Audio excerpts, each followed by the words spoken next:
wa kusema tunahitaji majibu ya serikali. Huyu Ulega hana pesa. Mwenyekiti kasema jana tutamgawana, mpelekeeni pesa alafu tumsurumu ndani.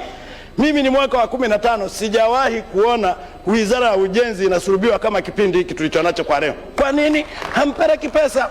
Pesa mnakusanya, sheria tumetunga, halafu pesa haziendi.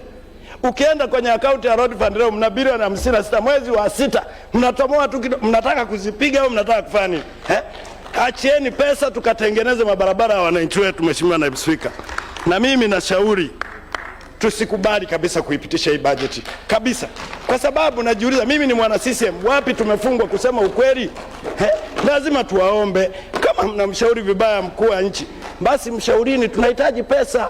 Sisi tunaoishi maisha ya barabarani tunajua shida tulizonazo, Mheshimiwa Naibu Spika. Lakini la pili, nimeona Mheshimiwa Uregu ukisoma ukurasa wa 50 umekuja na hati fungani. Mimi nakushauri sio suluhisho. Tulikuwa na bondi ya Mama Samia, ilifanya vizuri kwa 170%. Iko wapi performance yake? Leo tena umekuja na karatasi nyingine. Ni washauri sana waheshimiwa wabunge, serikali tusikilize, na Mheshimiwa Waziri Mkuu, saa 7 mkakae. Hili ni swala ambalo linaumiza watu wengi. Jaribu kutoka hapa leo kwenda kwako Mzee Siro kule Babati, uone mabarabara yalivyo. Tumetoka kwenye milima inayoua watu tukaweka rami tukajisifu. Tuyaache tena jamani yaharibika mabarabara. Tuliweka sheria ya Road Fund ya kazi gani? Niwaombe sana wabunge tukaze hili leo tupate majibu kabla ya kumsurubu ndugu yetu Ulega hapa. Swala la pili, nataka kutoa ushauri wa kitaalamu. Mimi nimebobea kwenye usafirishaji. Mheshimiwa Waziri, naomba dakika moja kama profesa, maana mimi ni daktari. Malizia sekunde 30. Mheshimiwa Spika, Mheshimiwa Naibu Spika, mimi nafanya kazi ya transport. Nauliza Mheshimiwa Spika, kwenye mizani tunaongoza Tanzania kwa foreni.